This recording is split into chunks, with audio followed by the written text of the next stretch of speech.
What's up, YouTube? Poor.Mans.Podcast back with another video. Today's video is 10 cliches cheap men love saying. Before I get into the video, I got to do the YouTube stuff. The goal is 15,000 subscribers by June. It's a crazy goal. It's a big goal, but it's my goal, all right? And the only way I'm going to get to my goal is if y'all give me the HBO special. You know what the HBO special is? That's the Help a Brother Out special, all right? So go on and help a brother out. Hit the like and the subscribe button for more content. I'm going to give y'all a second to do that. All right, now let's get to it. 10 cliches cheap men love saying. Let's hear what you got to say. You hear this from your man. Get money, One. drink water. Hydrate and motivate, by the way, just, Because the chances are high that this cheapskate or slash freeloader is just here for his own benefit.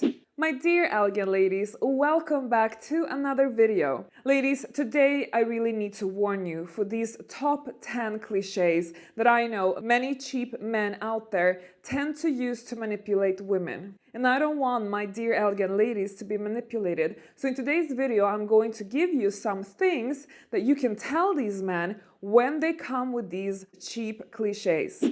I don't know if y'all seen my video a couple videos ago.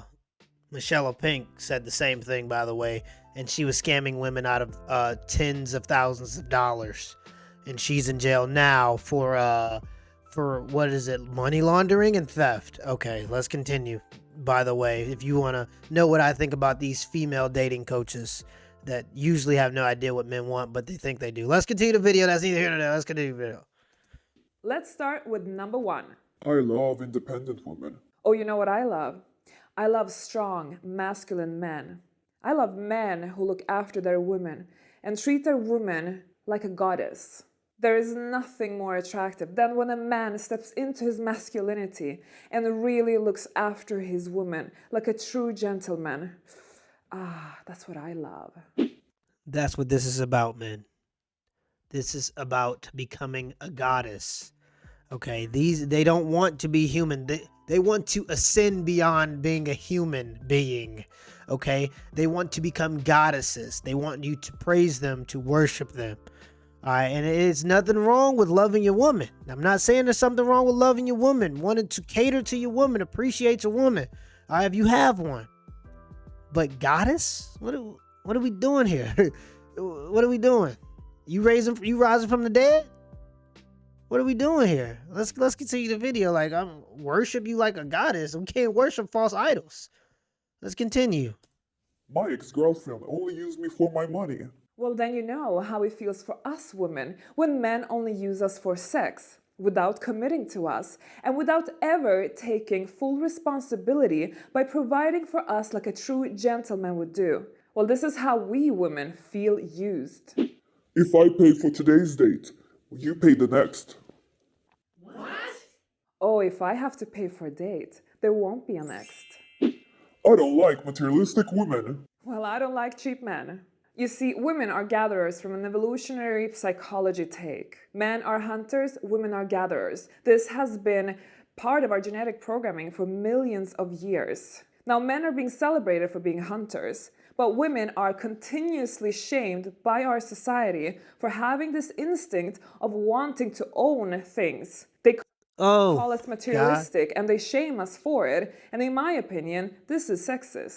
Oh my hunter-gatherer communities did not mean sitting on your ass and collecting Chanel purses. Okay, a hunter-gatherer community meant the men went out and hunted while the women tended to the farmland. Okay, yes, they did take care of the household, but they also tended to the farmland and, generally speaking, had something to offer in case the hunt went bad. When you hunt, there isn't a 100% success rate. Sometimes men would go out for days at a time and not bring anything back because that's how brutal it is sometimes. And they relied on women to be gatherers, these farmers that would, have potatoes or have collard greens or whatever the crop had been. They relied on the gatherers. That's supposed to be you. What are you talking about? She's trying to relate gathering in the hunter-gatherer community to sitting on your ass and collecting red bottoms and onesies and Nike track suits. You know what I'm saying? But But that was never the deal. The deal if you talk about hunter gatherers, it's crazy because she's creating straw man arguments. Right now she's making up things that she hears guys say that are cliche. She has the opportunity to make them up, and she's still managing to mess it up. Does that make sense? How are you going to make the point of hunter gatherers when being a gatherer meant you had something to bring to the table? And it should mean that today. Let's continue the video. If you want equality, why should men be paying 100% of the time? We want equal rights, but that doesn't mean that we are equals. We are not biologically equal. Men and women are built differently. So let's not pretend that we are equals, because that's just a manipulation men use and society use for the man's benefit. Women have far more disadvantages financially in society, but also biologically. This is why we need to stop talking about being equals and instead focus on what's fair. And what's fair is actually if the man takes some form of responsibility, provides for his woman, and like this, we would be able to at least balance out some of the unfairnesses that happen between the sexes because of biological reasons and because how our society is built. I want to be with a woman who... Fair. There are 9-year-old children that have cancer, and you want to talk to me about fair? Okay, you want equal pay, but you don't want to pay equally. That makes no sense to me personally. You can't get all the pros and none of the cons. That's not how it works. It's not how it works here, and that's why men are deciding to go their own way. Okay, y'all keep talking about, I'm telling y'all keep doing this, y'all keep pushing this agenda, and it's gonna keep pushing men away because we can fend for ourselves. We don't have a problem paying for our own meals. Okay, we don't have a problem not paying for an extra meal when we go somewhere. A lot of men don't, and I'm not saying that's the way to go. I do believe in relationships, couples, and this and that to raise a strong, for this household. I do believe in that personally, but I'm telling you, these MGTOW people, they got some good points, is all I'm saying. And she's not helping. What she's saying doesn't look good on the old resume. Let's continue the video. Doesn't depend on me. Well, that I believe is a responsibility to both the I'm gonna go back there so I can hear exactly what she said. I missed it a little bit.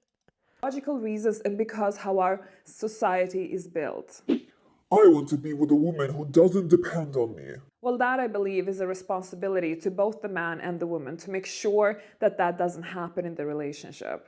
From the man's side, he has to truly offer her an allowance so that she contains her independence. She doesn't have to ask him for money every time she wants something, and so that she actually can have some form of savings in case she would need it for a rainy day. Now, with regards to the woman, she has to take her responsibility. She needs to have an education, she needs to have work experience, and of course she needs to have savings. Like this, she will always be independent no matter what happens. Plus, this way, a man will never be able to use that against a woman in order to kind of lock her down in a relationship. However, I am aware that there is a small percentage of women who are just too lazy to work and believe that staying with a man, even if they don't like him, is better than going and work full-time in some job that they hate. Now, I don't support that type of behavior, but unfortunately, there will always be people out there who just do things like this. However, I don't think it's fair for the rest of the female population to be judged and categorized as these type of women just because a small percentage does it. But aren't they though? If you want me to pay for everything, aren't you that? If I have to give you an allowance, but you're working a full-time, what kind of woman is getting an allowance with a full-time job? Let's be honest here. You insinuating that women should get allowance is you insinuating that women should sit on their ass. That's the same. Why would you have any incentive to go out and get a job if I'm paying you money to literally do nothing? You know what I mean? If I'm giving you an allowance to quote unquote save for your independence for the day you want to leave me dry and just want to walk away from the marriage and take half my shit, You're going to get a payday already. You're already going to get half. Do you need more? Do you need to stockpile a bunch of money that I've been giving you for weeks on end because what was the word? I'm sorry. I didn't lost the word. What is it? It's an allowance. It's an allowance. All right. It's just an allowance, guys. She's going to stockpile the allowance so she can run off with half of your shit plus the allowance that she's been collecting weekly because she's independent. Let's continue. Most women are not like this. Most women are intelligent and smart and will want to keep their independence as much as possible. So let's not generalize everybody and just focus on what's fair for the woman. So you want Focus me on to what's pay fair you for the woman. salary for being with me? This is not a job. This is not a salary. This is a very skewed way of looking at it. It's like as if you are literally passively aggressively calling a woman to be a prostitute. Only very defensive men would say such a thing, and they would use it as a manipulation strategy in order to shame her. A true gentleman who takes full ownership of his masculinity would actually feel honored to be able to support the woman that he has by his side and that he truly cares for. He will want to offload her shoulders with some of the burden. So it's all about from what perspective you look at it. What do you bring to the table?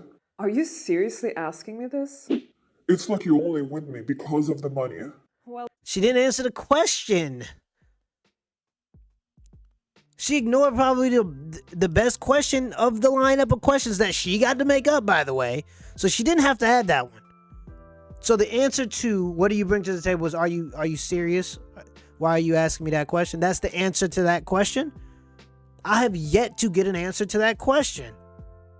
This is supposed to be a female dating coach. She should be able to tell ladies what they should bring to the table. And she can't even do it. She's sitting here saying you should collect allowance. All right. And then saying that if a man doesn't give a woman allowance, it's because he's bitter and he's saying that it's calling it prostitution. I can't even follow anymore. I don't even know what's going on. This is just so much. The fact that women actually think like this, and this woman has over 850,000 subscribers. All right. We just hit 10K over here on the Poor.Mans.Podcast. She has over 850,000 subscribers. Think about that. Think about how many women are listening to this rhetoric. And it's so easy to consume. It's so easy to listen to and feel so passionately about because it's the easy road. Like I said, humans take the path of least resistance. We're trained. Our bodies are trained to go downstream, not upstream. We will make it anything that's easy. 15-minute abs, minute rice, whatever is easy is the thing that we're going to take usually. So anytime you got a woman telling other women that you should be taking the easy route, you're going to get a massive audience very fast. And all you got to do is go to the store and buy a $1 ring, put it on your finger and make it look like you married, and just say a bunch of shit that don't make no sense and tell them to go and chase a man that got money, when most of them will never get a man that has the money that they're looking for because there's just not enough of them to go around. And these men will have sex with you, not marry you a lot of the times. But that's not what women want to hear. Women don't care about that. They don't want to hear that. All right, they just want to hear that it's possible you go out there and find these men. That's on them now. Let's continue the video. Well, do you know, as women, we have to constantly wonder and worry about, is he with me because of the sex, or because of the looks, or because I cook so well, or clean so well, or does his dirty laundry? I don't know. You're acting entitled. You know that men act entitled on a daily basis, and it's fully normal. They act entitled when every day they are in bed, humping your leg, wanting sex from you, wanting this from you. And they don't feel shy when they want you to cook something, to clean something, to run an errand, to look after the kids, to do this, to do that. Now that's okay, but as soon as a woman is asking for this one thing, then we are these entitled gold diggers. Do you see the unfairness? Now, ladies, not all men are, of course, like this. There are good men and there are bad men. Okay, that's the end of the video. To wrap up the video, man, just come on. Like, the shenanigans have to stop, ladies. The jig is up. All right, we're on to you. We know what you've been teaching for decades. Now we're starting to teach our own rhetoric. We're starting to learn. And the thing is, channels like mine aren't even necessary. They're nice, but they're not necessary. There are plenty of men that have found the channel that are already on the brink of going their own way. All right, and I'm trying to help those men. I'm trying to say, maybe stick around. All right, there are some good girls out there. I'm trying to help those men, but people like her are making it really hard for me to make a point. For me to make the point that there are good girls out there, people like her are making it very hard for me to make that point. All right, ladies, this is not how you go about the situation. All right, this is not how you do relationships. Okay, you find a man, preferably in your early 20s, help him get to his goals, and then he will return the favor. If you give him your prime, which is your early 20s, and you find the right guy to do that with, he will give you his prime, which is his 30s to 40s. All right, he will give you children, the how old housewife thing, that's what you want. He'll give it to you if you help him get to his goals. If you reject men in their 20s, they're going to be upset. They're going to have a chip on their shoulder when they get to their 30, when they hit 35, when you want them now, but they have a little money in their pocket, so now they can go get the 20-year-olds. And the cycle continues. Women, you have to break the cycle. Stop listening to the shenanigans. Stop listening to the whole feminist we keep it PG over here on the Poor Man's Podcast. All right, but stop listening to the feminist rhetoric. It ain't working. It ain't gonna work. All right, this whole male versus female war, it's not one that women are gonna win. I can tell you that right now. You've been doing well for a while. You've been getting over for a while, and that's because guys had their eyes closed, but now men are starting to wake up. It ain't gonna go well. Till next time.